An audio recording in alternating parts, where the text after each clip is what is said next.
This is Let's Talk Tribe, the official Let's Go Tribe podcast, episode 97. I am your host, Matt Lyons, and on this week's episode, we'll be talking about Yandy Diaz and Melky Cabrera and some sort of meeting that they had, that Yandy had and Francisco Lindor had with Tito. We'll be talking about the Indians and how they dominate with the bases loaded. We'll be talking about Trevor Bauer and CIA nanites and the kind of judgment of taking a tweet and reporting it immediately, and I don't know, maybe don't do that is kind of what we're getting at there. We're going to be talking about all that and a lot more. Joining me for all that is none other than Mr. Merritt Rolfing. Merritt, how you doing? You know how I'm doing. I'm dealing with the realities of modern day capitalism, and it's not going well. Other than that, fantastically, it's it's just another day in the life. You're clearly talking about Melky Cabrera and Yandy Diaz, right? Is that what you're just emotionally dealing with? That is what you meant? Yeah. How does that represent itself in the realities of modern day capitalism? I guess if you want to maintain the cheap value that is Yandy Diaz right now, then that works out. Yeah. So yes, I suppose that's what's upsetting me these days the most. Probably the second most in my entire life right now. That's what's upsetting me, which is probably pretty good. Well, the sad thing is, if that's the reason they weren't using Yandy Diaz, I think I'd be a little more okay with it. But we're going to talk about this on a little bit. I don't think it's because they want to save the cheap aspect of Yandy Diaz. If they knew he was so good and just saving him for Super 2 or whatever, I'd be all go capitalism there. I don't care. But I don't think that's why. Why do you think it then? Are we already on this subject, or are we going to do something else first? I've been wanting to talk about this. I think the story first came out a couple hours ago, and then I just wanted to talk about it. If we weren't doing the podcast, I was going to write about it immediately. But yeah, let's just talk about that first, right away. All right. So apparently, Yandy Diaz and Francisco Lindor, I guess I should say, to phrase it the correct way, Yandy Diaz went to Terry Francona and sort of brought along Francisco Lindor. This is how it was reported initially anyway, is that so Yandy Diaz went to talk to Tito, and he wanted to bring along Francisco Lindor as sort of a translator to get to, as Tito put it, articulate his points a little better, which that's another thing we can talk about in a minute. But it was basically just a discussion on the behalf of Yandy Diaz about what he can do to stay up, because anybody sort of following what's going on with Diaz and Melky Cabrera and just sort of finding a way for him to stay, the Indians aren't bothering to do much with keeping him up. They haven't bothered trying him in the outfield in the minors or majors. They haven't really played him much at third base anymore in the minors or majors. I think all he's done in the majors is DH. He hasn't even been like a first baseman. And in the past, Terry Francona's publicly criticized his defense in the outfield and third base, which is something he did with Francisco Mejia. But so we don't know the details of Yandy Diaz's meeting with Tito, with Lindor translating, but it's been weirdly reported as this happy, cheery, the exact title on Jordan Bastion's tweet was that Terry Francona was impressed with the meeting, with the fact that Diaz went to meet with him. And then Paul Hoynes said it was a good meeting between Yandy Diaz and Terry Francona. But reading between the lines, I don't know if I'm worried, but it's kind of weird, I think, the fact that Yandy Diaz went to Tito and then he was able to get Francisco Lindor to come with him, whether he was just translating or Tito said he was articulating points. So I don't know if that was more Lindor talking to a manager he's familiar with and helping Yandy Diaz explain to Tito what's going on in his mind and that he wants to play that. I mean, the guy's batting with like almost 500, so he kind of deserves to play. But it's not the exact same scenario as Francisco Mejia with refusing for him to play somewhere else, but this is the same sort of weird, bizarre handling of a prospect, I think, is that we're seeing again with Diaz as we did with Francisco Mejia, but I don't think Diaz is going to be traded, but it's just another weird thing, and it goes back to Tito and the quote-unquote his guys with Melky Cabrera, who's probably not going to go down or not going to be DFA'd or anything like that when Edwin Encarnacion comes back. So it's pretty much Diaz is going to be sent down. He seems to know it. There seems to not be any way he can stay up, but he's going to ask anyway. And if it wasn't quite as positive as everybody's reporting, maybe it was Diaz going to Tito and saying like something along the lines of, I don't think I should be going down. I don't know. That's pulling it out of completely nowhere, but it's a really interesting, bizarre scenario, and the inner conspiracy theory fan in me loves this kind of stuff, like baseball related. I like the Francisco Mejia thing too, when it was going on, just all this under the first layer going on and stuff that we didn't quite know, and then it all came out. But I don't know, this is a really bizarre thing, I think. I don't think it's quite as bizarre as it's being reported. Or I think it's more bizarre than it's being reported, and I think we're going to see more of it soon, but what do you think about all of this, Merritt? Am I overreacting to it just because I like looking between the lines and digging too far, or is there sort of something to Yandy Diaz and Francisco Lindor going to talk to Tito about it? I think it's something that 30, 20, even not all that many years ago, less than you'd think because baseball is, culturally 50s or something. Maybe we'll give it the 70s now. But like rookies historically weren't supposed to speak out like this. And so maybe that's why some of these guys, your Paul Hoynes of the world in particular, are reporting in such a bizarre way, I guess. But I don't think it's really weird. I mean, I think some of the weird parts about it are how he keeps being referred to as a young guy when he's 27 years old. I don't really think of that as very young, I don't think. But it's a little bit – I think it's what should be done. I mean, obviously he doesn't want to get sent down in part because he wants to be paid like a major leaguer. That's always a nice part. But also he doesn't want to get sent down because what's the point at that point? If he's just going to be, sent down because Melky Cabrera is alive, I don't know. That doesn't make any sense to me. It's the bizarre part to me is the rationale that we need to send him down because, and then there's no second half to that sentence, And I know we've been talking about this for weeks now. I mean, he's not the best hitter on the team, but I mean, he's a guy who's going to be influenced by, aspects sort of outside of his control, namely the placement of infielders. But he's still one of the better, offensive qualities on the team. So I think it's more. I'm still just confused by the non-answer also that Francona gave. Like, you have a guy who really wants to play and really wants to be here, and you have your best player saying, well, your second best player saying, I also want him to be here, as represented by the fact that he came in and translated for him. So the whole story just seems, I don't want to say stupid to me, because to me it seems like a no-brainer that they should keep him. But I don't know. It's the whole thing is just weird, right? Yeah. Like it's just it seems like common sense that you should keep the guy who hits the ball very hard instead of, well, quite honestly, well, yeah, or others, or Brandon Guyer for that matter. I mean, none of these guys are particularly, sterling in the outfield as it is. I wrote an article about it last week saying, why not just put him in the outfield? Talking about Yandy Diaz. He's got a cannon for an arm. Yeah, he'll flub some plays, but he can just Yoenis Cespedes his way out of those blown plays. So, I don't know. It's weird. It's strange, though. And I don't know if it's something that's just gotten worse as Francona has become more and more ensconced in Cleveland, where he just, he obviously holds more and more sway with each passing year. But this propensity to hold on to guys like Melky Cabrera, who, again, doesn't make any sense to me that he'd be one of his guys. He was never really that good of a player. He was an okay player at times. He's never played for Francona before. If anything, he played against Francona, who was on the Yankees. It's just the veterans, I guess, at this point. Like Tito has said, you hold on to veterans because what was the exact quote? Like you hold on them through the bad times so you get the good or whatever. But he seems to really believe that if you just hold on to a veteran long enough, you'll squeeze something good out of him. That's just, well, obviously, that's just like things always happen eventually. I mean, what's that line from Fight Club? On a long enough timeline, everyone's life expectancy drops to 0.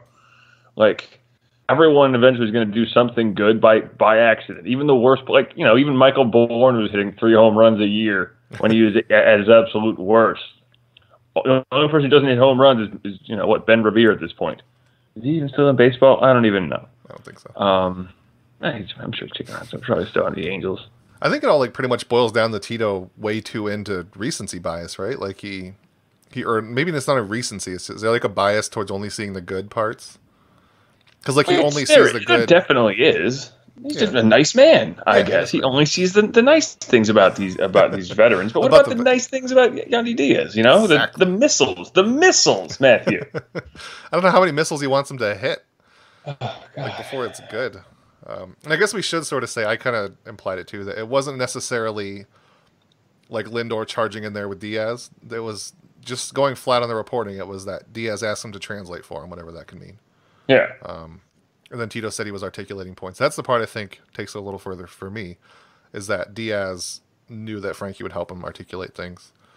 So is this at all similar to Mejia, you think? Because Francona publicly criticized Mejia for not moving off the catcher, and now he's also... Somebody tweeted, I can't find it now, unfortunately, but it was a really, like a sick burn on Yandy Diaz's defense in the past that they were talking about. He didn't look good in the outfield. We tried him at third base. He didn't look good there. And this is all despite the fact that multiple minor league coaches have seen him and coached him and said he's been good at multiple positions, but all of a sudden now he's in AAA and they just refuse to even play him anywhere, which I think is weird. And then even just today, Francona said, and we're trying to make him understand how important it is to play every aspect of the game. Hopefully, I think he's starting to get it more and more because as he does, he's going to get exciting. Like, what the hell is that? No, I don't know what that means at all. Like, what other aspects? If you don't give a guy a chance, then there are no other aspects of the game than what he does at the plate. And what he does at the plate generally is pretty good. I mean, he works along plate appearances. He connects on the ball very hard. We're all tired of talking about his launch angle issues, but that's about it. I mean, I think he struck out a couple of times tonight against the Red Sox, but everyone strikes out a couple of times sometimes. Yeah. Up till this point, I mean, he hits the ball hard. He hits it to all fields, and you can't shift on him because he goes opposite field so much. And again, he works long. He's got a great eye at the plate, and I don't know what else there is. Honestly, he doesn't hit enough home runs. Yeah, no one hits enough home runs. I have a video game player who's hit 105 home runs, and it's not even the All-Star break-in. That's not enough home runs for me. So shoot. What's enough home runs? Tito, what's enough home runs? Jeez. I think that's sort of the missing link of it all is if there's something the Indians want him to work on, it's clearly not hitting, unless it is launch angle, I guess, if that's something they've been telling him and he refuses to do. But if it's defense, they're not letting him work anywhere else. I don't know, does he refuse to practice? I mean, if he's coming to him and saying he wants to fix something, and Tito's response is, you need to fix something, but they're not letting him do it, like there's something not coming out here, I don't think. One way or the other. No, I mean, there's definitely and this is, again, a thing that we've kind of, you deal with all the time in baseball, too. I mean, no team is going to come out and just say, these are the issues we're having with our players. The only time you ever get that is when the entire clubhouse is caving in around itself. So, well, I mean, he sort of did it with Mejia, didn't he? He said this our issues is he won't move away from catcher, and he said with Yandy Diaz, his issues is he won't play other positions. I guess that's true, but again, I mean, if you're not going to try and put him there, right. I mean, at least they did that with Mejia, didn't they? Like they actually did play him in the outfield in the major leagues a couple of times. I thought. No, I don't think he played in the outfield in the majors at all. I think he just DH'd. That was it, and he pitched. Oh, that's right. He only played an hour and a half in the majors. Never pretty much. Yeah. But even in the minors, I think he might have played a little bit in the infield. I don't even know if he made it to the outfield. But Diaz has been all just DH or nothing, which is so weird to me. Does he? No. I mean, if you wanted to play any position, you let him do it. Like it's not a catcher. You can put him at third base and move Jose. I'm sure he'd be okay. I mean, I'd hope he'd be okay with it, but it's just so weird to me. Well, I mean, the whole. I mean, there was always the assumption that he was at least a pretty good defensive player, not a great defensive player, but at least pretty good at it. Right, all the way coming up. All of his, I guess not all, but all coaches and scouts have repeatedly said that he's pretty good on defense. Yeah. So. I really don't know. I don't know what to make of the entire thing. I mean, I think it's really cool that Frankie did that. I think it's cool that Diaz did that. I mean, I think that's the problem with baseball as a whole is this. And there was an article I think it was on ESPN about how the Yankees are trying to end the idea of rookie hazing. I mean, which is a stupid move to begin with. It's all it's just been happening because it's always happened. I think it's cool that Diaz has just stood up for himself like this. I mean, obviously he has a language barrier in front of him, which really makes things much harder. I mean, that was one of the talks about what held Ramirez back for early in his career, too, was that he did not speak very much, if any, English. And up until Juan Uribe was around and some of the other younger guys also that he came up with who also spoke Spanish. And now with Edwin and stuff, and of course, the ever-present ability of Mike Napoli to be able to just, play cards with him, I guess, whatever was happening. But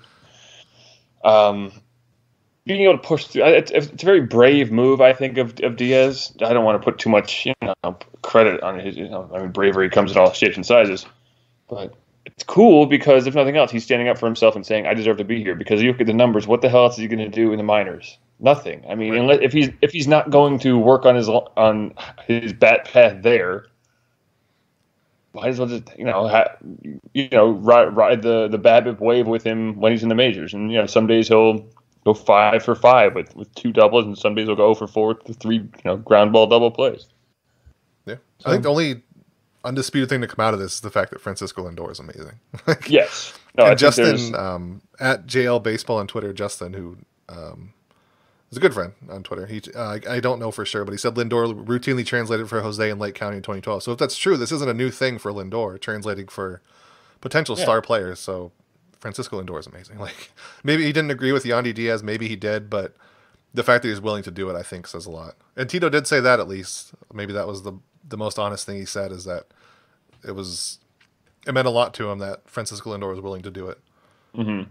And there's nowhere to go. And the other thing I wanted to bring up too, because we don't know anything because they're so closed-mouthed about everything. But the front office obviously has more say than we're being given here. I mean, Terry Francona is, essentially a Hall of Fame manager at this point, but it's still 2018, and he may have the most power of any manager in all of baseball. But that's now the weakest, perhaps, position of power in all of Major League sports, I would say, right? Maybe other than, I guess, head coach of a basketball team, right? I think head coaches have a lot of sway, right? Is that what you're doing, or the opposite? Well, I think that I would say the basketball of any sport really cycles through head coaches very easily.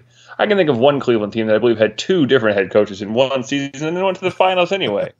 That's evidence of the importance of that head coach. Now I can think of another team down in Texas who's had the same head coach for a long time and never doesn't win 50 games. So, but again, these are all, some are outliers, some are not. And Terry Francona is obviously an outlier, but at the same time, in baseball, at this point in the game in general, it's about the front office. Like, yeah, Joe Madden is a big part of why the Cubs are good, but we all know why they're actually good. I mean, I routinely forget who the head coach of the World Champions is. The reigning World Champions. It's AJ Hinch, right? It is. Okay, good. There you go. But like Torey Lavulo, that's a person, right? Wait, is that the manager of the Diamondbacks? I'm pretty sure it is. Sure. See, no so idea. This is all a long and stupid way of saying managers don't really have. I mean, these days don't have as much power as they used to. So where's the front office on all this? Do they not want Yandy Diaz up because of the whole, again, the bat pat, the him not adhering to the way the Indians want their players to hit the ball? I mean, we know the Indians are a forward-thinking team. We know that their minor league teams hit a lot of home runs, and we know that they have a lot of young guys who do adhere to these kind of the modern way of hitting. I mean, look no further than Francisco Lindor and Jose Ramirez. You can watch their launch angle, tick up every successive year. I mean, even guys like Jason Kipnis said, he said outright, no, I'm not doing that. But if you go and look at his batted ball profiles over the last couple of years, there's a decided trend in a certain direction. I have to imagine if a player says that, they sort of like almost trick him into doing it, like not saying raise your launch angle, just change the thing about your swing, and it just happens to raise it. That's always been my thought. And I mean, that's I've watched all those videos about Josh Donaldson. He doesn't say explicitly, "I'm trying to hit the ball in the air," but he does say, "I'm trying to hit the bottom half of the ball and create backspin, and hit it over the infield." So it's all a long, circuitous way of saying I'm trying to hit the ball in the air. So you're increasing your launch angle makes you a nerd. Yeah, apparently. And if this is, I don't know, does it feel like this is something the front office would want to do? This feels like a very Tito thing to me. Keeping Melky Cabrera over Yandy Diaz. But like, could the front office really not see how good he could be? Who signs the checks here? No, like you said, Tito has a ton of power. I don't know any other manager that does. Even there's an absurd amount of power he has. So I mean, I agree with you in that respect, but it's just he's not the only one. I'm not blaming anyone for anything here. I mean, it's just that we want better players on the team rather than worse players. And Melky Cabrera hit a home run today. He hit a grand slam this past weekend. He's still not good at hitting. All right. I mean, I can live in a world of small sample sizes all day. I've written a million articles about small sample sizes. They're fun. They're silly. They're ridiculous.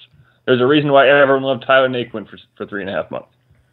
There's a reason why more people do not like Tyler Naquin. I was going to say, are you saying people don't still love Tyler Naquin because there's a cult and obviously he's awesome. He's super cool, and they are tracking your address as we speak. They know your work schedule.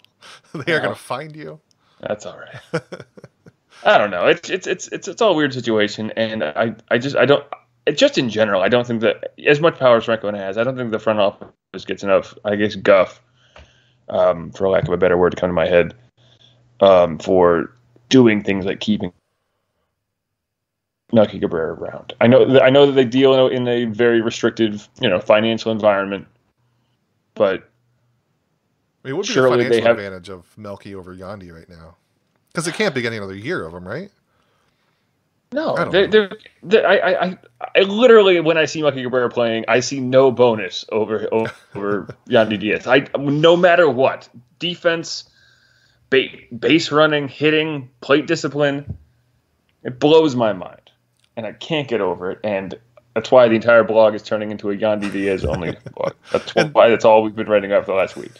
The worst part is the fact that Melky's hitting these home runs and grand slams, because now he's going to justify it, and then he's going to go like 0 for 12 in October. Yeah. Like, well, that's kind of how small sample sizes work, but I don't know. It's really disappointing because just because he hit that grand slam in the home run and he's hit well lately, he's pretty much locked in at this point. Because Diaz will come up in September, of course, but he's not going to play. Because Encarnacion's going to be there, Yonder Alonso's there. Couldn't possibly play him in the outfield.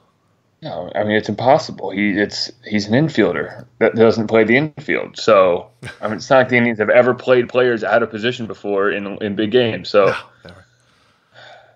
How about that? This is stupid. Carlos Santana. I know I don't know. This team is weird. I don't know. I feel like, I don't know. I don't want to say there's a power struggle, but it seems like there's got to be something between Francona and the front office. It just doesn't seem like. Maybe I would be a little more comfortable with it if I knew it was the front office making this decision. I think that might be my problem. If I knew that they had some kind of numbers or something that we can't see that makes them think Melky Cabrera is better, I think I'd be a little okay with it.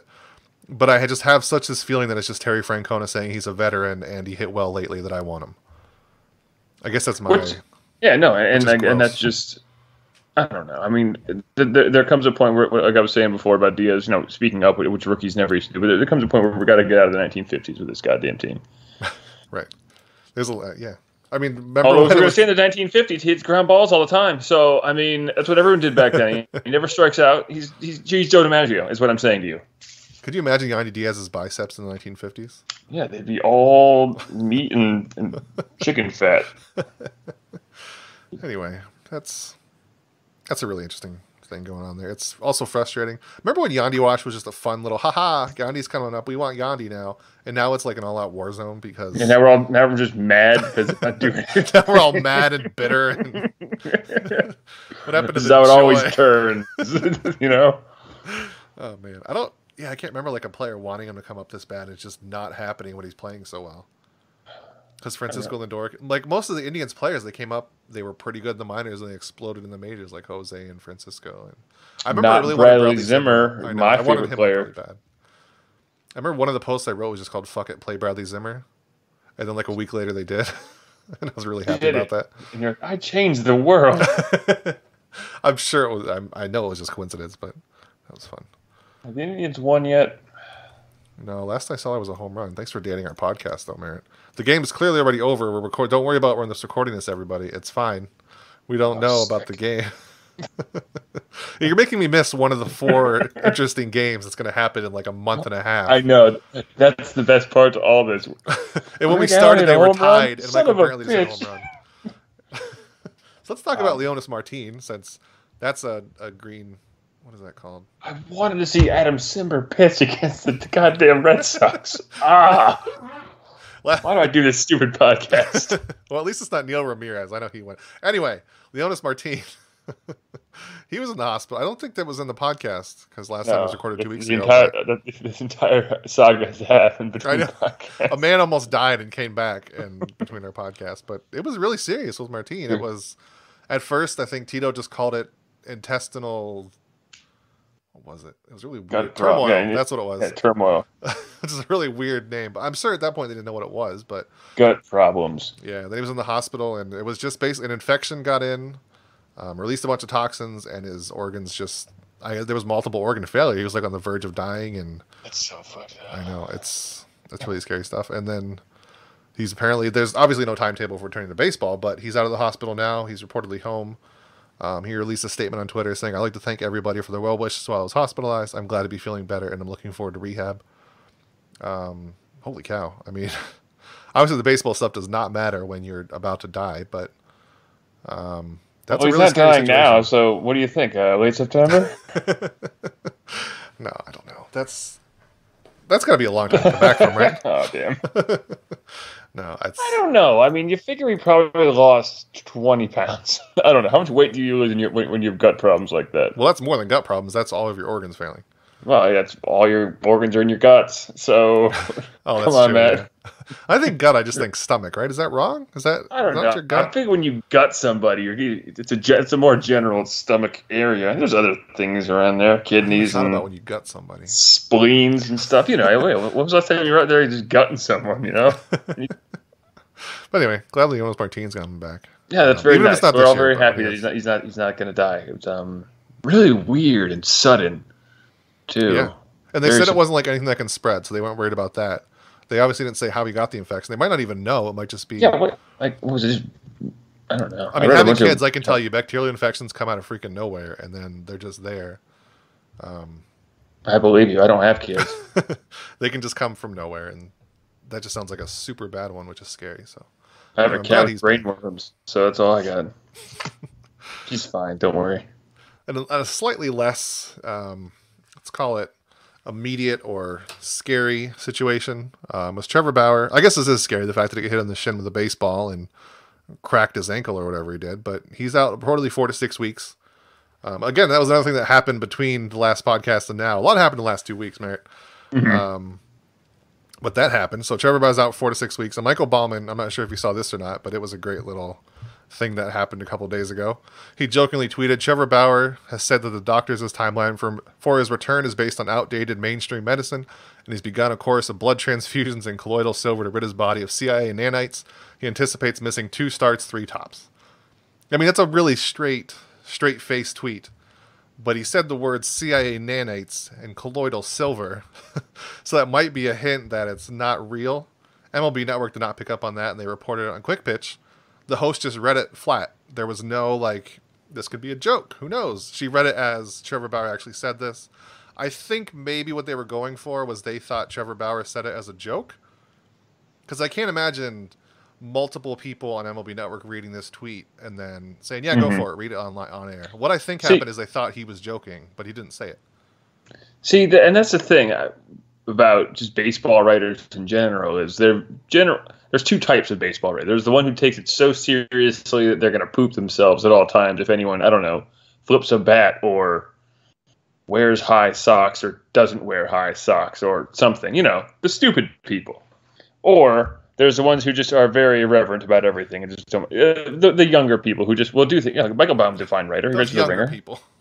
Yeah, the younger types. You know, the ones who just don't really take any of this silly game of a bunch of men wearing pajamas out in the field very seriously. And that was a total joke, and it's so obviously. But yeah, like you said, somehow Trevor Bauer has built this personality, I guess, or this persona of being someone who would actually do this. This, of course, being, I don't know, outlandish, insane things and bring up the CIA, even though he's never actually talked about conspiracy theories before. All he's ever talked about to anyone is pitching. Well, he's gotten into politics a lot on Twitter when he yelled at people. So they kind of between that and conspiracy stuff. None of that is, nothing about colloidal silver is political. I mean, I guess Alex Jones sometimes hucks, weird garbage on his broadcast, which, by the way, Matt, I was thinking we should get into selling nutrient supplements. What do you think? Can we just Photoshop Yandy Diaz's bicep on it and sell it? Yes, we could. We don't have to pay him if we don't use his face. Yeah, right. Perfect. His bicep is his likeness. It might as well be. I don't even know what colloidal silver is. I googled colloidal silver when you were talking about. I think it was just the thing to sound insane. Yeah. That's the point, to make it. You make it obviously it's a joke by doing that, but right. I mean, it definitely sounds like something Trevor would joke about. But I think it does. Most people would read that as him actually saying that. But then it just gets picked up by what appear to be a bunch of boneheads. So I don't know. Again, sometimes people just can't take a joke, and it gets. And perhaps again, this is just evidence of the modern day drive and need to get all the clicks immediately. But yeah, the fact that that's very obviously something that was handed to or just shown to the host on Quick Pitch without any vetting by them or anyone. Like, oh, this just came out. Read it now. Breaking news. And so that's why it happened. Breaking news is the best for that reason, of course. Yeah. Well, Quick Pitch is the one where they kind of like recap all the games. So I'd assume they just collect everything they can really quick and put it on air. Like if they read it, because that's a show that doesn't have any hosts discussing anything.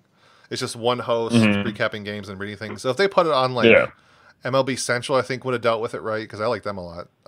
Like even MLB Tonight, maybe somebody would have thought it was real. They could have said no, that's not clearly a joke. But just the way they read it is so bad. Like you said, they just wanted to get out as breaking news right away that Trevor Bauer said this outlandish thing, and then clearly he didn't. I was actually more surprised at Trevor Bauer's reaction than anything else because he got really mad about it. And I mean, I know no one wants to be misrepresented in the media. But for a guy who seems to not give it, he just seems to not give a crap generally about what people think of him. I don't know. That was actually my biggest surprise was just how upset he seemed to be. I don't know. I think he's cared a lot lately about how people think of him because he's constantly like fought back on the he's a bad teammate thing. Yeah. And right or wrong, he doesn't want people to associate him with the politics he always spews on Twitter or used to spew on Twitter. He's trying to, I don't know if like an agent or somebody told him to stop doing that, or to reverse it, but he's clearly trying to get away from all that stuff, and doing this sort of feeds into all the negative parts of Trevor Bauer that either existed before or still exist. So I can at least see him getting upset over being misrepresented. He did say that he thought the tweet was hilarious, so he wasn't mad at the joke. That part's funny. It's I think I don't know. Again, I can see just being mad at the media for picking up on something that is so obviously fake and not real, and just running with it for even 10, 20 minutes. Like, and then I wish I could have seen that just within the newsroom of MLB TV, I guess. MLB Network. Somebody in the back. It says colloidal silver. Run it. Oh, shit.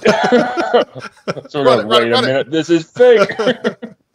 And so there was somebody who Trevor Bauer said came up and asked him where he's getting the blood transfusions done, which I also assume was a joke, and which I also assume is Mike Clevenger. I assumed it was Nelson Cabrera, honestly.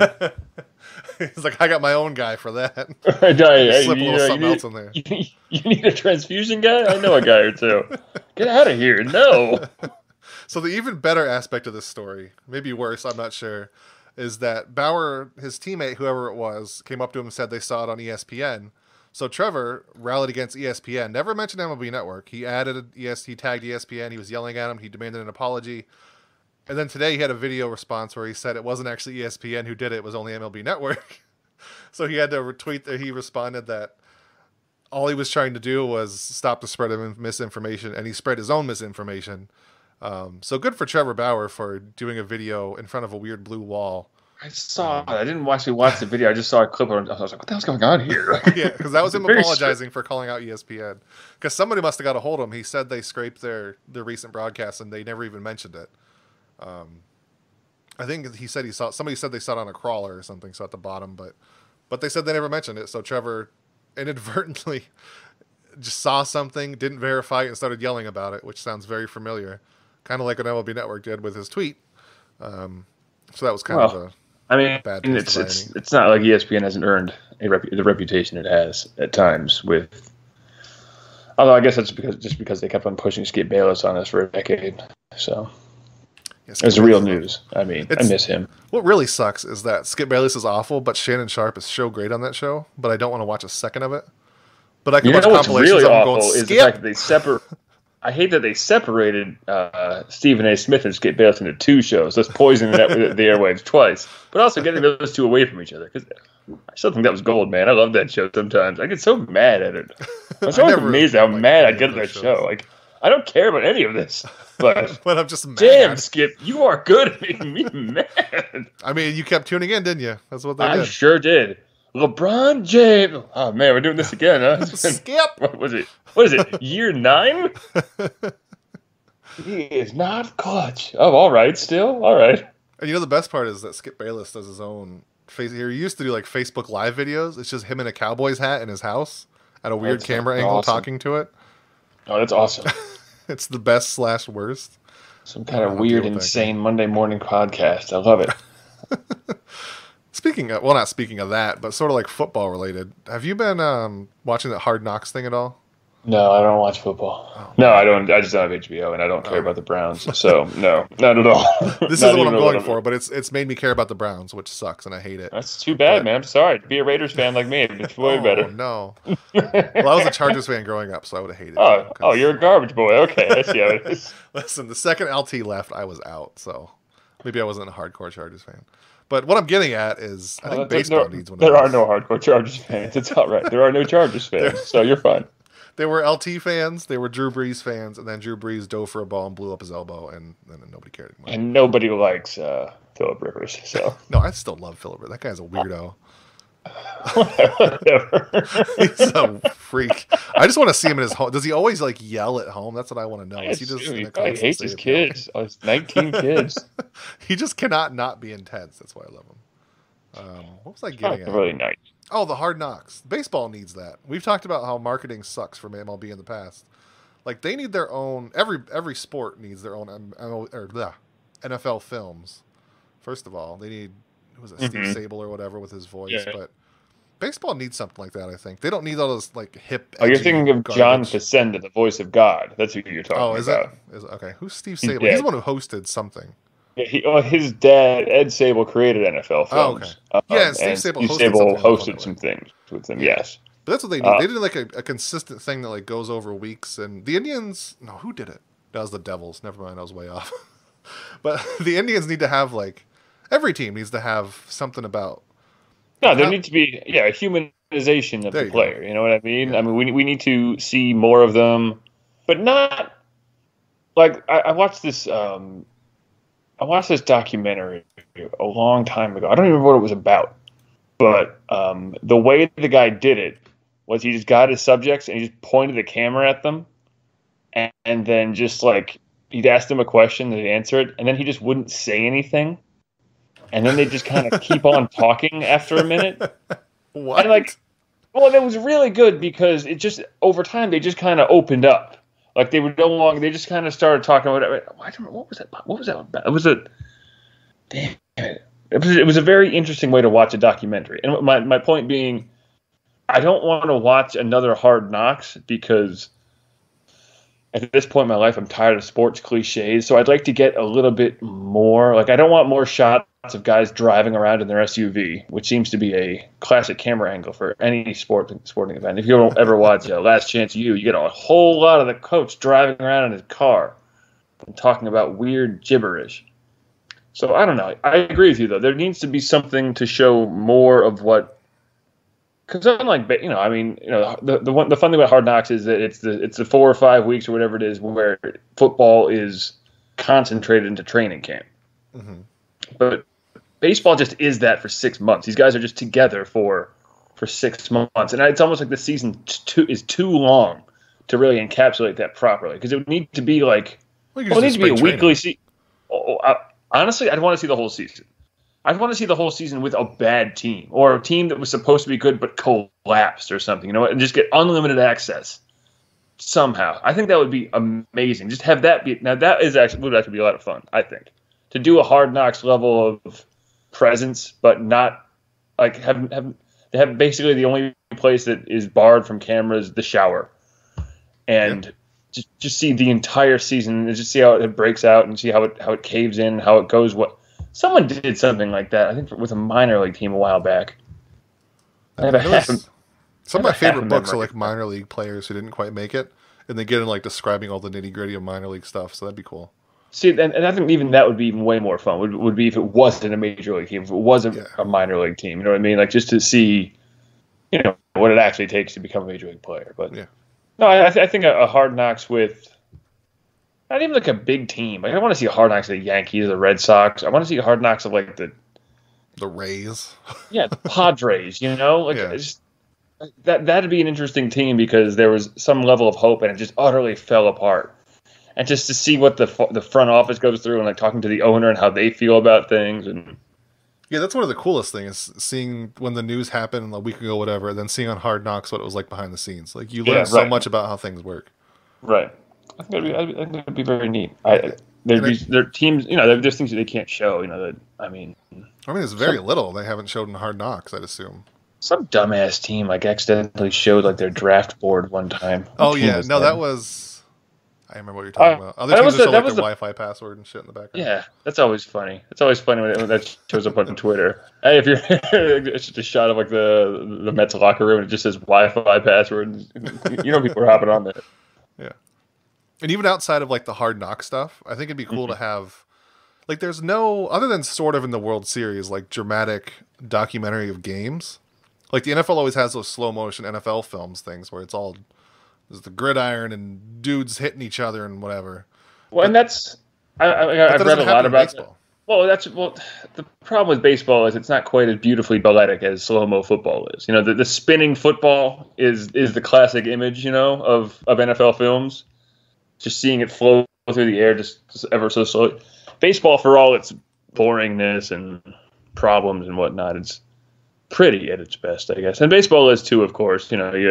Watching Francisco Lindor is a revelation at times. But I think you get plenty of good slow motion icon. You could make iconic angles with baseball, a good angle of behind the umpire and catcher with the ball coming in. Yeah, that's seeing the true. pitcher halfway through his motion. Because that is the fun part about the NFL film, guys, is because it's not normal game film. It's NFL Film's own guys shooting all that stuff too. Right. So I guess if you get an MLB Films crew, what would you do with it? I guess. There's some you can turn an outfield dive into a big dramatic thing if you zoom in far enough. Who was really terrible at slow motion is Fox during the playoffs because they use slow motion all the wrong times, just zooming in on a man's face as he goes no or whatever as he strikes. I'm why are we seeing this? Exactly. I don't want to see this man's tonsils in slow motion. Just see him vibrate really slowly in the background. Why are you? What is this? Show me the play. Do a slow motion breakdown of the thing that just happened. Could you imagine if we got a Hard Knocks version of whatever that conversation between Yandy Diaz and Tito was? Oh, that'd be fantastic. That's coming full circle here. That's what I want. I want a camera in the corner recording Yandy Diaz flexing in the corner and Francisco Lindor. I think what we really want, and this is the thing that baseball is simultaneously great and frustratingly irritating about it, is just how closed off it is, just because it is such a clubhouse sort of a thing. Yes, the media covers it very well, but unlike I think basketball is probably the worst at it, but everything gets out on a basketball team. There's never everything always for the most part, it seems no matter what, there's never the access of the media is just seems ever present. Whereas with baseball, it's just things can just happen and we wouldn't even know about them.